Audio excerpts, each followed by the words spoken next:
Allah Allah أغثنا يا رسول الله يا رسول الله يا Semoga umur yang tersisa ini benar-benar bisa jadi bekal pulang kita.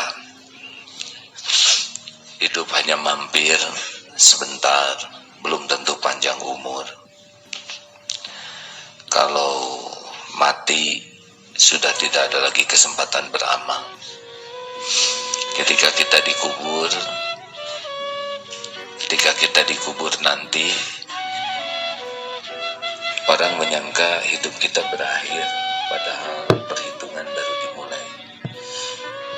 Jadi, orang pulang dari kuburan kita, kita sudah mulai menuai apa yang kita lakukan.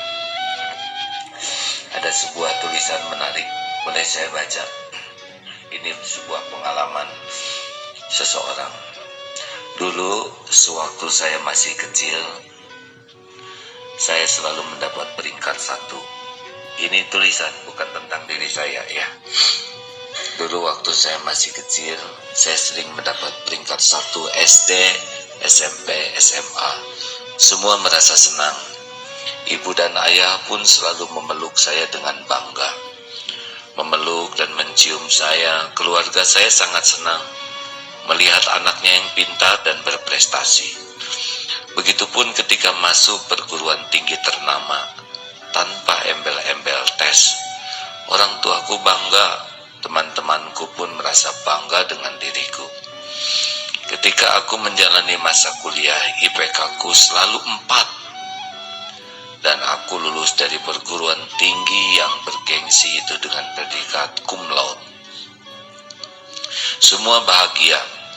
Para rektor menyalamiku dan merasa bangga memiliki mahasiswa seperti diriku. Jangan kau tanya tentang orang tuaku. Tentunya mereka adalah orang yang paling bangga. Bangga melihat anaknya lulus dengan predikat cum laude. Teman-temanku seperjuangan pun gembira. Semua wajah memancarkan kebahagiaan. Lulus dari perguruan tinggi, aku masuk perguruan perusahaan Bonafit. Karirku melejit sangat tinggi. Semua pun merasa bangga dengan diriku. Kolega-kolega bisnisku selalu menjabat tanganku. Ini lelaki ini ya. Semua hormat dan menghargai diriku. Teman-teman lama pun selalu menyebut namaku sebagai salah satu orang yang sukses. Semua orang memujiku.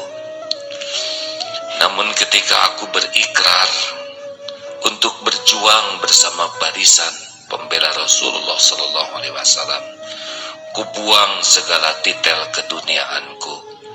Kutinggalkan duniaku untuk mengejar akhirat dan ridhonya. Seketika itu pula dunia terasa berbalik. Ya, dunia seperti berbalik. Kuputuskan untuk merantau dan memilih mempelajari ilmu Al-Quran dan sunnah Rasulullah. Dan kuhafalkan Al-Quran 30 juz. Orang-orang mencemooh dan memaki diriku.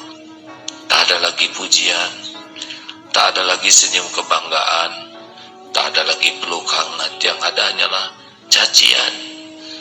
Terkadang orang menghina diriku, buat apa sekolah tinggi-tinggi kalau mau masuk pesantren?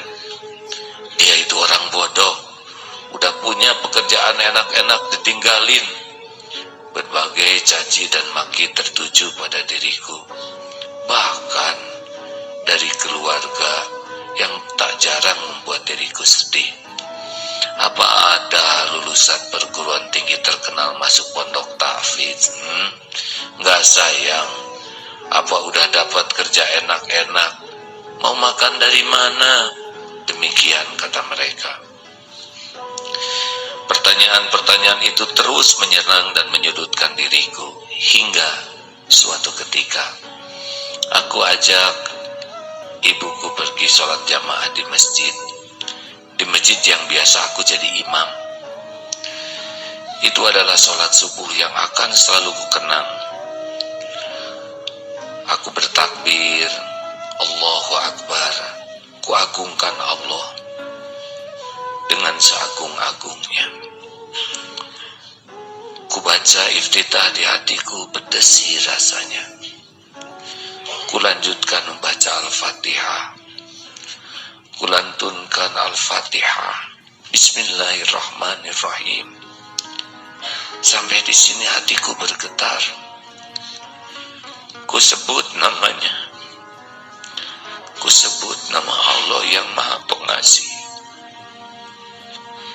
lagi Maha Penyayang terhadap hamba-hambanya. Alhamdulillahirrabbilalamin. Ku panjatkan pujian untuk Rabb, untuk Tuhan semesta alam. Ku lanjutkan bacaan lamat-lamat. Ku hayati surah Al-Fatihah dengan seindah-indahnya tadabbur. Tanpa terasa air mataku jatuh membasahi wajahku. Berat lidahku untuk melanjutkan ayat-ayat.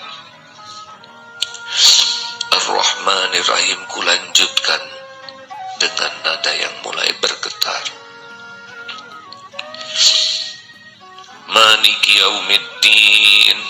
Kali ini aku sudah tak kuasa menahan tangisku. Iyyaka na'budu wa iyyaka nasta'in. Ya Allah, hanya kepadamu lah kami menyembah. Hanya kepadamu kami memohon, menghibah pertolongan. Hatiku terasa tercabik-cabik.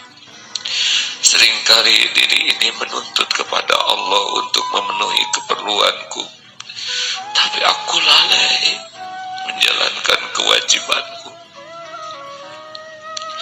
Sampailah akhir ayat dalam Al-Fatihah, ku seka air mataku, ku tenangkan diriku sejenak. Selanjutnya subuh itu aku putuskan membaca surat Abasa. Ku hanyut dalam bacaanku. Terasa syahdu hingga terdengar risak tangis para jamaah sekali. Bacaan terus mengalun sampailah ayat ke-34. Tangisanku membuncah sejadi-jadinya. Yauma yafirul mar'u min akhihi wa ummihi wa abihi wa sahibatihi wa banihi likulim minhum yauma idin sya'nun yughni. Maaf karena ini tulisannya. Tangisanku tak tertahan. Tak mampu kulanjutkan ayat, tubuhku terasa lemas. Sehingga usai sholat subuh, di perjalanan pulang ibu menanya padaku, "Mengapa kamu menangis, nak, saat membaca ayat tadi? Apa artinya?" Aku hentikan langkahku lalu aku jelaskan pada ibu. Ku tatap wajah ibu dalam-dalam. "Wahai ibu, ayat itu menjelaskan tentang huru hara padang mahsyar.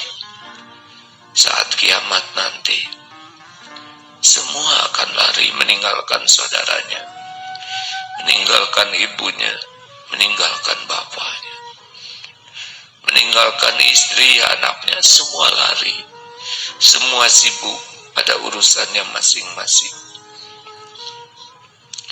Bila kita kaya, orang akan memuji kita dengan sebutan orang berjaya. Namun ketika kiamat terjadi, apalah gunanya? Apalah gunanya segala pujian manusia itu? Semua akan meninggalkan kita. Bahkan ibu pun akan meninggalkan saya." Air mata ibu mengalir. Kuseka air mata ibu. Kulanjutkan ceritanya. Aku pun takut bila di mahsyar bekal yang kubawa sedikit. Pujian orang ramai selama bertahun-tahun pun tak ada guna. Lalu mengapa orang beramai-ramai menginginkan pujian dan takut mendapat celaan? Mereka pun tak menghiraukan kehidupan akhiratnya kelak. Ibu kembali memeluk saya dan tersenyum. Ibu mengatakan, betapa bahagianya memiliki anak seperti dirimu, nak. Baru kali ini aku